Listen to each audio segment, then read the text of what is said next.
Hello, everyone, and welcome to Adoption Collection. I'm Allison Robinson, and today we have our special guest, Gina, and she's going to be sharing her adoption story with us. Hi, Allison. Hello. Hi.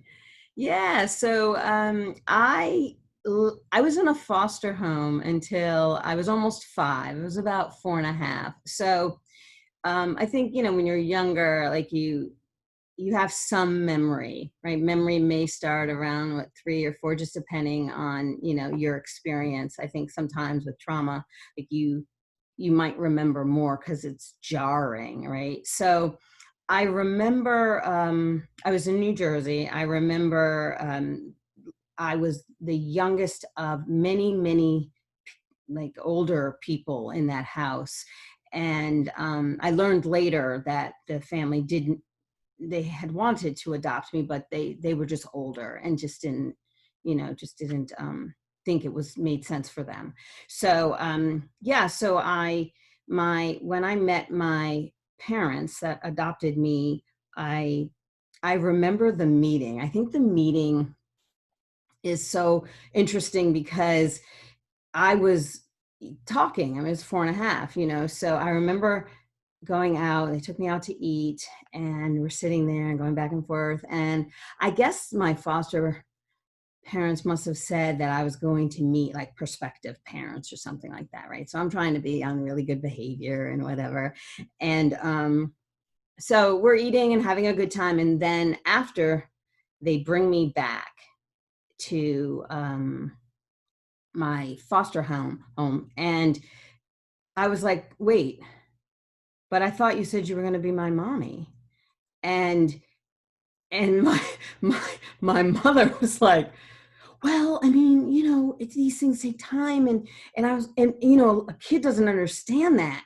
Right. And so I was just like, but you just said, so I just remember that gut, that feeling like, again, almost like, "Oh, I guess nobody wants me," kind of thing. It's like this feeling of just not being good enough, and you start it so early and you have it so early, and then even when you get adopted, it stays with you because you just remember that. But eventually they adopted me, and I had an older sister. They had already had a child, and my mom had had a really difficult pregnancy with her, so she wasn't supposed to have any more, so they got me. Um, and many years later, she got pregnant. So I also have a younger sister too, which is an odd thing for the middle child to also be adopted. Like, Right. come on now, I'm on the middle child too. Like, how many things are you going to give to me? So yeah, but I mean, my family was great. I just, there's little things like I don't really look like them. I look like my mother to some degree, just because I'm biracial, and my mother was pretty fair. I was adopted by a Black family, and my mother was pretty fair. So I look like her side of the family. She had a lot of sort of interracial stuff in her family. So I kind of look like that, but I don't look like my sisters. I didn't look like my dad. And you just, I think part of, if you're a little different, you sometimes feel different, right? Like, even if we're family, we blend it, we're great, we did everything together, but there's just still this thing that like lingers on, like, where's my bloodline? And it's always reminded. Even I'm older now, and still, I can't go to the doctor without them saying, well, do you know about your history? No, I don't know my history. I know nothing. Like, I have nothing. So I think that even if you were to pretend, right, like, okay, this was my family, and I wasn't selected from, like after the fact, right, like an aftermarket purchase, like I was original, right? You will be reminded time and time again. I have a special condition that's like only found in people of Mediterranean descent that my family wouldn't have because they're not half Italian. You know what I mean? Like, it's like, so it's just you're reminded of certain things along the way. No matter what you do, you're like, well, I guess this is just from this. So, but my experience, I have a really great family, and I'm old enough that when I came along, it probably wouldn't have been good for my birth mother to have kept me. From all I know, I did a search too late because she had died 6 months previous. So I didn't get any information really, but the state of New Jersey gave me some information which was um, very government. Like it lacked appropriate emotion, but it was also just sort of almost like this is what we saw at the time, you know, and they're like, she was separated from her husband, and you know, she seemingly probably had this affair with this black man, and you know, who I think at the time she wrote down was also biracial, like, but she was Italian, and back then and that wasn't going to be cool, but also she may have gotten back, I don't know, with her husband. She was only separated, so she couldn't have really done anything. She didn't name him, so I don't know who he is. And I haven't done one of those 23andMe or Yeah, any I of was that. going to ask. Yeah, I haven't. I mean, I don't know yet. I'll have to see. That's just opening up Pandora's box in a way that I'm not sure. Would you Or, ever not so much meet him, but maybe you have brothers or sisters? yeah, so I would. And I think the older I get, the more open I am to that. I wasn't so open to that years ago. And when I first started doing a search, these 23s and me's and things didn't even exist because I'm, you know, that old. But it, so I years ago went to like the archives, Hmm. like something that nobody would ever do. Like what? There was no computer, but yeah, I think I might, and that's what I wanted to know. So when the state of New Jersey contacted me and said, "Well, she died 6 months," I was like, "Oh, well, what? How? Like, I would really like to know." I thought that was public information. Like, well, no, only if your family or whatever. And I was like, "Well, did she have any other children?" I, you know, and like, yeah, she has two other children and they were older. Um, and we started down the path of connect because that's a hard thing. That would mean that she at some point felt comfortable enough to tell her children that she had this other person, right? Well, and And even if they're older, they might have memory of her being pregnant. right, or something, right? And I'm thinking that's what I was thinking, and, and all I kept thinking was one was she has a son and a daughter, and I thought she may have confided in her daughter, right? That may Hmm. have been something that they did, and I started down that path, and I needed the state to connect us, and they had done some preliminary, and apparently the daughter was aware that, you know, there was this person, but it never gelled, and we never just did anything with it. But Hmm. and yeah, I mean, I guess since I don't know his name, the only thing I could do is do like a 20, you know what I mean? Is to Right. go for blood, right? And see if there's any matches. And maybe, but that presumes that somebody over there has looked as well, right? You know what I mean? Like Yeah, they, somebody would have had to have done the test already. yeah. So I haven't, yeah, I haven't gone down that path. I think I just write about it a little bit, right? So I am working on a memoir, which will consist in large part of my experience being adopted and just sort of always feeling a little bit other.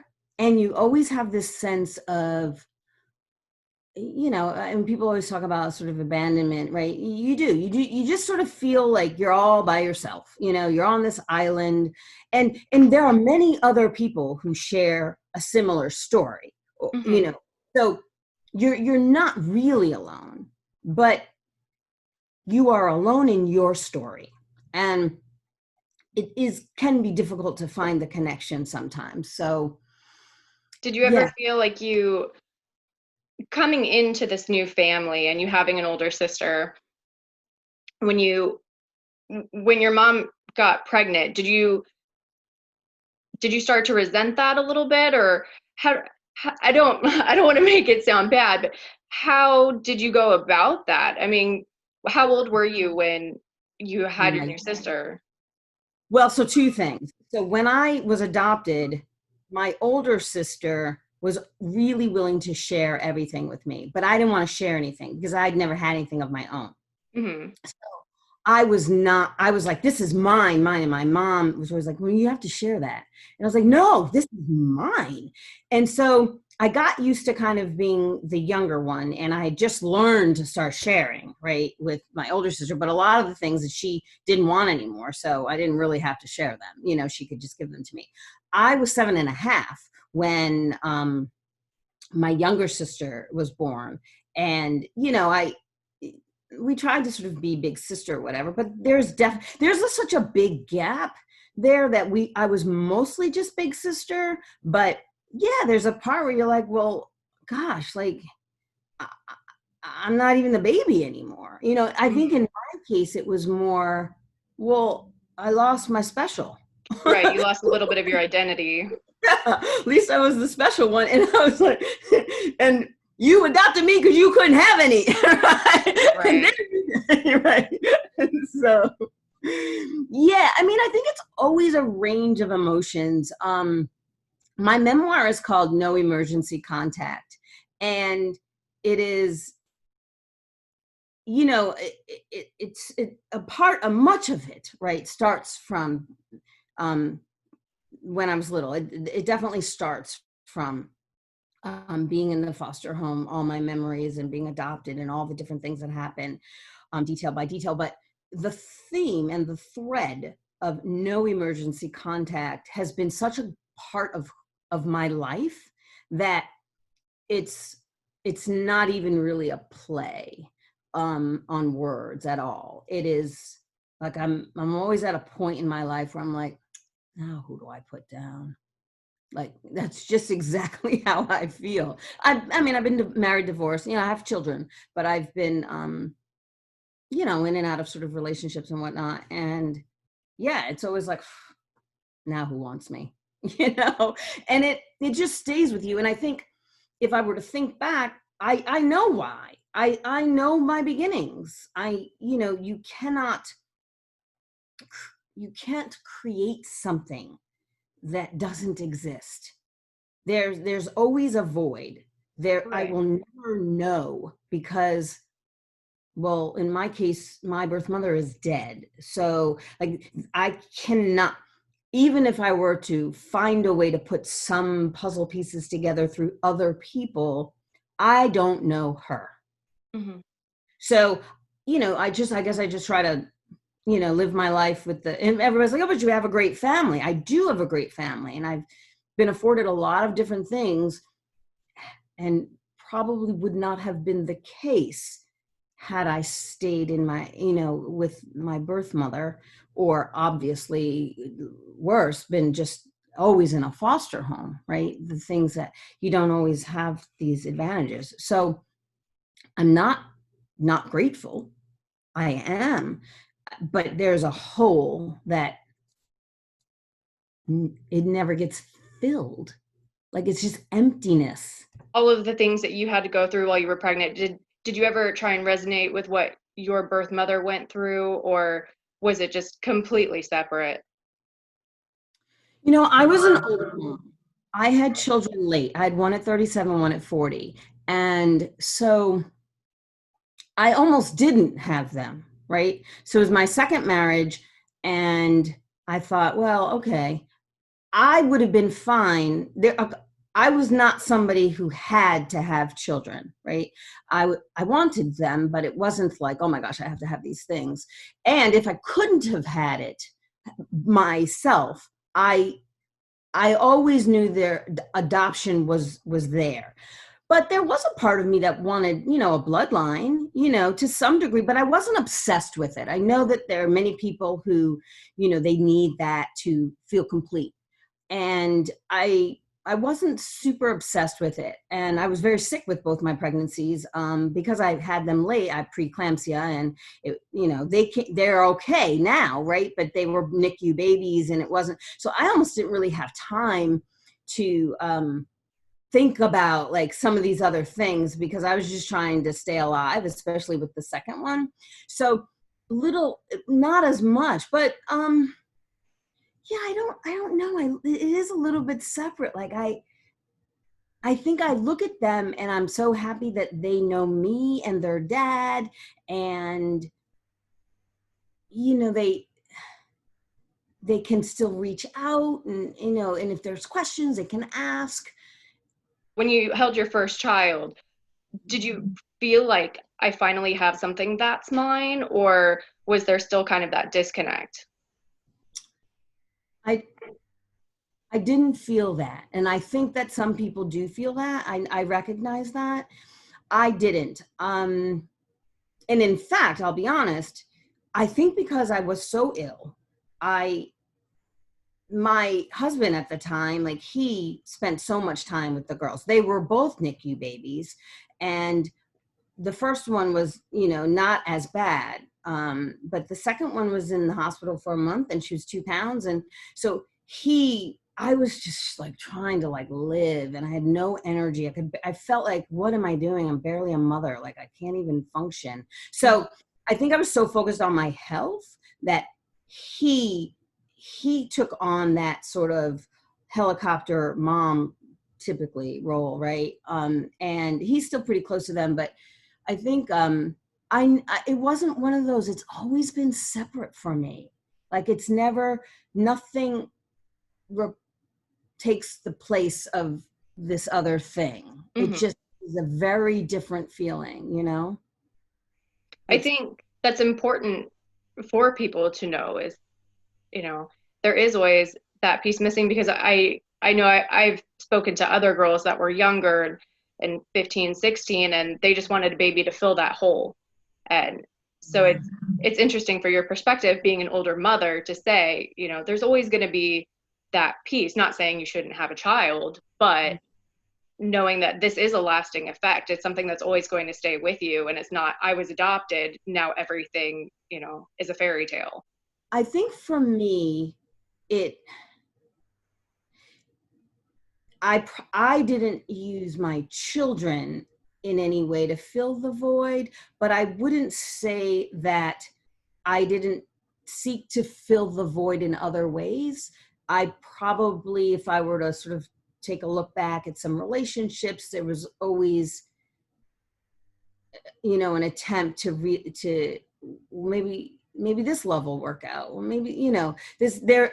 For me, I think the attempt was in another way. It was not through my children. Like I, I'd like to say that my love with and for my children is pretty healthy, right? Mm-hmm.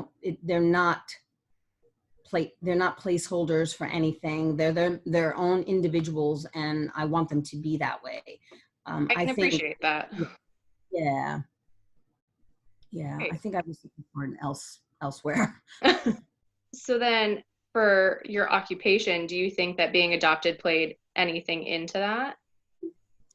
Well, not initially. I did traditional route. I went to undergrad and graduate school. I have an MBA, and I spent years in the corporate world. I think no, I think my work in that way was probably more a reflection of my parents. Really,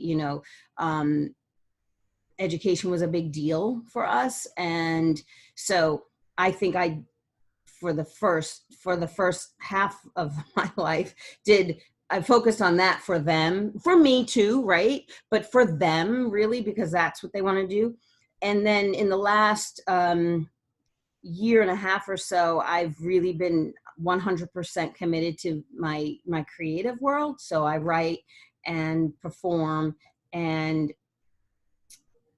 I will say writing and sharing this story, but then other stories as well through my art there is probably some healing that comes through that. Yeah. And I think I suppressed it for as long as I could Hmm. when I was just going through working, a 9 to 5, so to speak. But I don't have any closet doors anymore. Like I write about it, I talk about it, and it is everything. It is not just adoption. It is all the things that, make us who we are. And yeah, I would say that now, yeah, it plays a role, and it helps. It really helps. It's nice to have something that's self-healing. So I'm glad that you have an outlet that you can just write or perform or however, and just be able to express yourself in a way that you might not have before. Yeah, yeah, it's not bottled up anymore. Yeah. Do you have a good relationship with your parents? Yeah, well, my father's not living anymore. He died 3 years ago, but my mother had a stroke 4 years ago.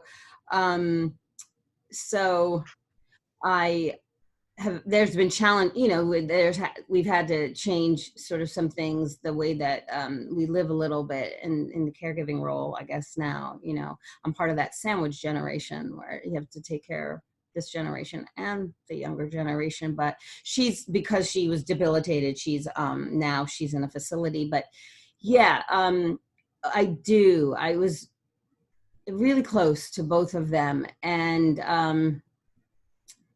in different ways. They did different things. My father was a scientist, so he was pretty serious a lot, but I could find his sense of humor and pull it out. And when my parents first got me, my father was in graduate school getting his doctorate, and so I was home with him a lot because my older sister was at school and my mom was working, and my father, was studying. So he was home with me a lot. We would always, I think I put this in my book.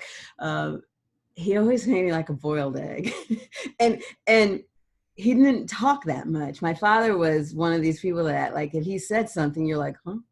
Because he was just a man of very few words, and he had a really low speaking voice. So you're like, what?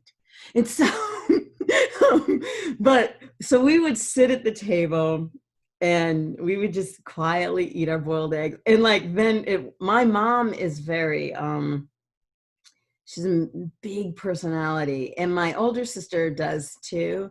So it would be so different when they would sort of join us. It's like, this is quiet time for me and Daddy. I don't know what's wrong with the two of you, but yeah. So we had some special time together. I mean, ultimately my parents got divorced, but I still had like one-on-one dates with my dad. Like, he would take me to the Philharmonic because I played cello, and so yeah, I had a special relationship. And my mom is super artsy. And I mean, when I grew up in upstate New York, but we were in Jersey at the time when they got me, and when my father was in graduate school. It was when he finished graduate school that we moved to upstate. But so we would always go to Radio City Music Hall in New York. We were, we were always at the theater. The arts were a really big deal for us. Um, yeah, in fact, before my father passed, I said to him, I was like, hey, Dad, why didn't you, push me into the arts? Like, I taught piano when I was 15 as a part-time job. Like, I played in the district festival with my cello. Like, I was really into the arts. I wasn't acting at the time, but I was definitely into music and stuff. And he said, my father is so honest. He's like, I thought that was only for prodigies. And I was like, oh, okay. So, but I was like, Dad. He's like, no, but I mean, like, little kids that come out of the womb playing. I was like, okay, all right. But he's like, he asked me, he's like, do you think I held you back? And I was like, no, I think you did what you thought you should do. Like, you get a degree. This is what we do, and you work. And some of that other stuff is, is special if it happens, right? So yeah, I did ask him about that. But interestingly, my mom writes. I mean, she's now not, because the stroke, but and my aunt was a playwright, and pretty known in New York before she passed.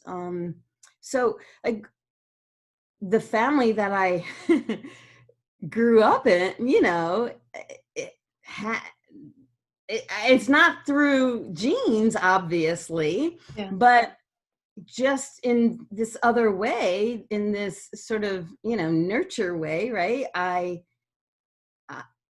I do some of the same things that some of the people in my family do, just by happenstance, I guess. We were exposed to some of the same things, maybe my cousins, and so we were maybe just exposed to some of the same things. I can understand that because just seeing my son, there are times where I'm like, oh my gosh, that is so your birth father. Like I'll talk to his adopted mom and she's like, I don't know where he gets this. I'm like, I do. But Oh, then it's funny because I'll see him and see him at a birthday party with his friends or, seeing with him with his adoptive dad. And I'm like, it's so funny how, the people who you're around kind of mold you. So I can see both sides with him. So for you to say you had art in your family, that doesn't surprise me that you would pick it up a little bit. yeah, yeah. I think that nature nurture. I think that there's a role for a lot of it. I'm still curious. I have no. I mean, I can't get at her, right? I can't get at her, and she would be the person I'd rather get at. I don't know why. Um, but maybe maybe I should do something. Maybe I don't know if he's alive. People, they're my parents' age, so they may not be or whatever. But maybe you're right. There could be some siblings out there, some halves, some biological. Obviously not my Do you sister. think it would change I mean, obviously it's going to open up that can of worms, but do you think it would sort of change who you are if you were to meet them and knowing that they had those experiences that you didn't have? Do you think that might be a little detrimental? I mean, I can't know, but Right.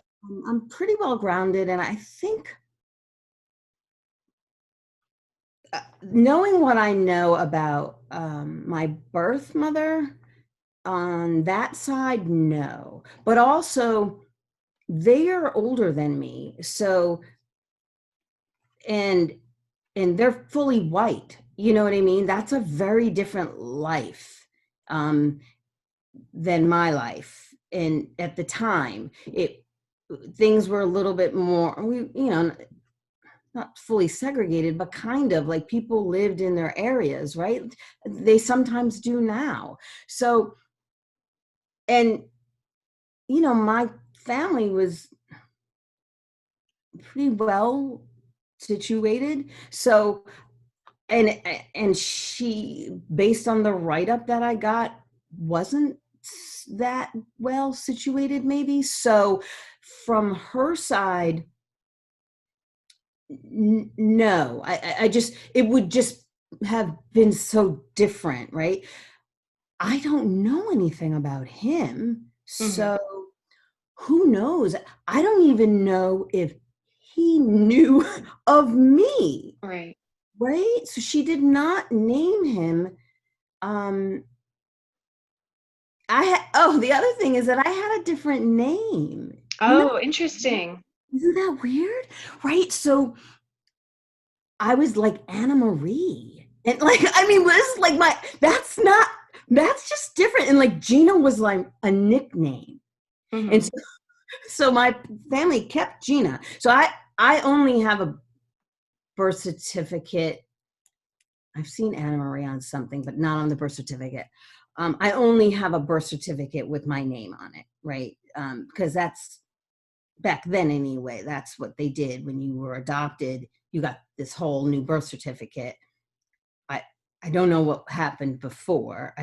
Because I didn't have I don't know what they give you. I don't, when you're born and you are born to nobody, let's Hmm. say, I was given up at birth. What does a birth certificate look like? I don't know about that. I know when I placed my son, it had my name and then his birth father's name on it. And then 6 months later, because he was a ward of the state, and then 6 months later, when the adoption finalized, then his birth parents had their name on it. So he had my name for the first 6 months, and then it switched over to his last name now. When I did, I don't know. I just know that I've seen, the one I have, right? It's Right. the only one I had. The only I do know from before my name. My mom had loosely mentioned something, but I in the document that I got, from Jersey, I found out. Yeah, so it's interesting. So yeah, I mean, without naming a birth father, I mean, who would know if he even knew she was pregnant? I don't know, if they were in a relationship. I don't know. Yeah. So, yeah, I mean, I think if rounding some of that out might, it would, I don't know, helpful is not the right word. It's not that it's helpful. It's just more it's almost like more data. Like you have more data. So now what are you going to do with this data? I don't know. It's just more information to know, you know. So I don't know. Yeah. I guess you could always know, and then I'm not suggesting take the Yeah. 23andMe, but if you take it, then at least you have that information, and then it's up to you on what you do with it. So Yeah. you could know I have three brothers and a sister, but you don't have to actually reach out to them. Right. Yeah, Yeah. Yeah. So, I might, who knows? I mean, we'll see. We'll see. that's your I life. mean, You only yeah. you'll know if it's right or not. They give Yeah. options, but you don't have to take them. Yeah. I think you live with the unknown for so long when, if you were to know the unknown, I mean, you get used to knowing the unknown. Like, unknown becomes its own sort of friend.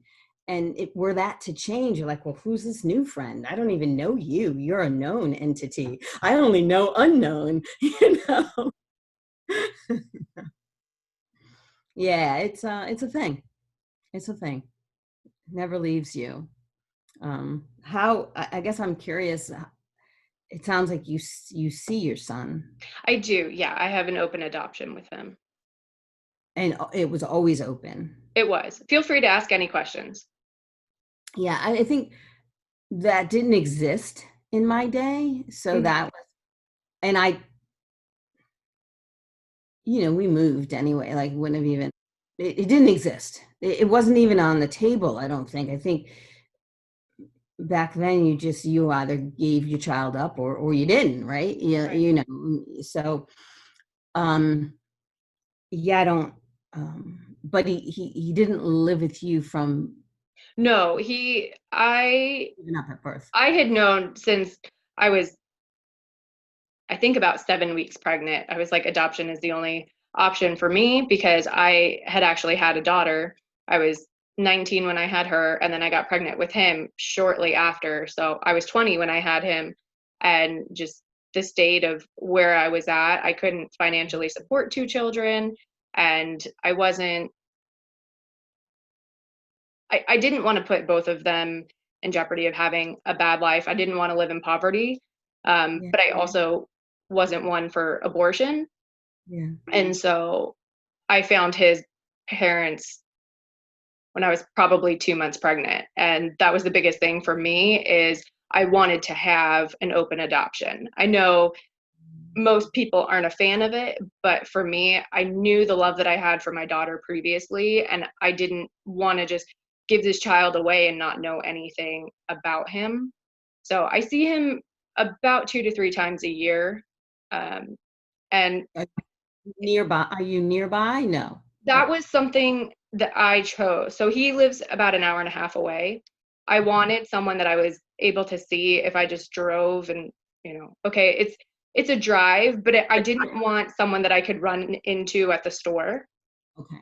So I wanted to make sure that there was that distance so I could live my life, they could live their life, and then we had to choose. But I mean, he's 9 years old now, I think things would have changed a little bit. I would like to see him a little more often, but my daughter has a very busy schedule. He has a very busy schedule. So it's hard to try and find that. So maybe if they had lived a little bit closer, I would be able to see him more often. But Yeah. And what does he call you? he calls me, well, so at first, his birth dad and I made a little Christmas book, and it was, I want to say the night before Christmas, but it was a read aloud. And so you record your voice. And I asked his mom, and I was like, "What? Who should we say it's from?" And she's like, "I don't know. Say whatever you want." And so I put Mommy Allison just because that's what it was. And it wasn't until he was about 6 or 7 that I really hated hearing him say that, because to me, I still consider him my son, but I don't feel that it's not that I don't deserve the title. I just don't feel that I have raised him.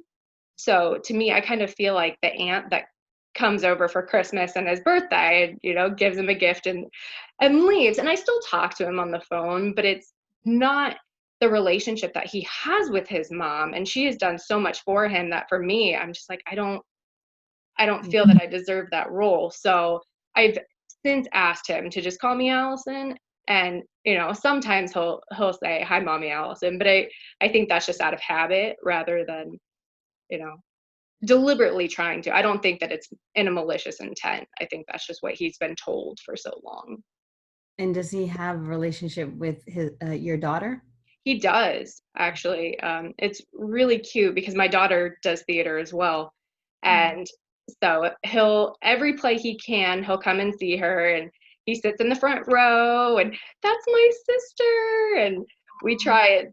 We'll go to his basketball practice or one of his baseball games. So it's not one where they get to see each other a lot, but they can call each other on the phone if they want to, or now that Zoom and FaceTime are a thing, they can hop Yeah, on, and his mom will call me and say, "Hey, can Ryan talk to Kendall?" And so that's really nice that they have that option.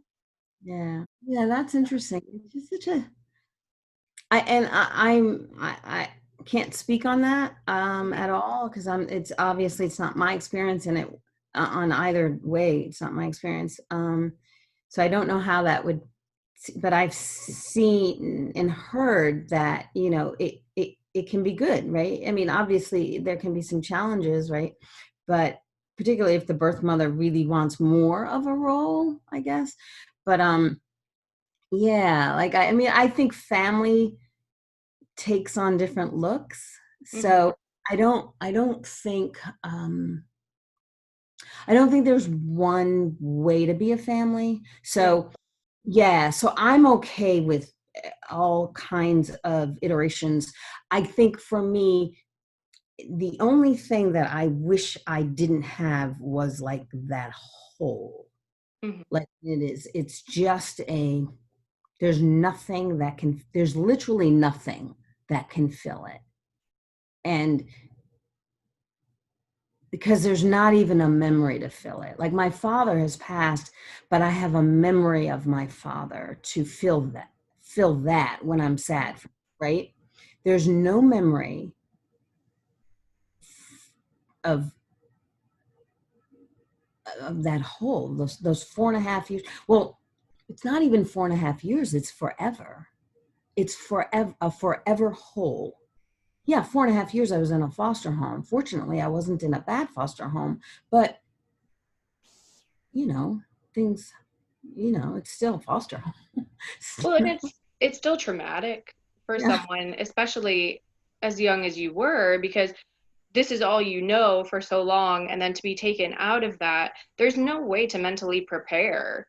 You could be 15, 16. You're still going to have trouble trying to adjust and going to this new family, and okay, you're now my mommy and daddy, and I have a sister, but you've been attached to all of these other people. I mean, and I think at that age, you're going from one place to another, but the whys aren't, the whys are still, you don't know why, but you were never, I was never, you're never given a why. there's nobody who can give you that why, Mhm. so my mom is always, she's um like very demonstrative, so she's always been like, I chose you, and that's nice to hear and whatnot, especially as a child, I think, right? But you know and then I talk about it a little bit either in my book or in some capacity, that people always joke, have always thought that it's funny to say, oh, they're not really mine, I adopted them. They just they think it's funny. Mhm. And I've encountered people who have said that around me. They didn't know, and I didn't on purpose make them feel uncomfortable after, but I just told them, I said, I really am adopted. It's actually not funny. They was like, I don't like, you're just adopted. They'll just make it as a joke. And I'm like, no, I really am adopted. It's not funny. Like, I mean, it's not like it's sad, but it's not really a joke. People throw it away. It's a throwaway. They're just, I mean, they don't mean it. They're just like, oh, I don't even, she's just adopted, or like, but they're not even talking about somebody who's actually adopted. They're Mhm. just saying, like, I want to annex them from my life, kind of I thing. see. Yeah. Right. And I'm like, we're not throwaways, No, but that's, definitely not. when people make a joke about it, that's sort of what it feels like. But anyway, Right. overall, it's been positive for me. um yeah, I've had a good experience. I can't get rid of the whole, but other than that, like, I have a great family, and yeah, I have a lot of questions. Well, I hope at least some of those questions are able to be answered. I Yeah, know it's not something that will happen right away, but yeah, and even if it's not filling your hole, it'll at least help with a little more insight. yeah, yeah.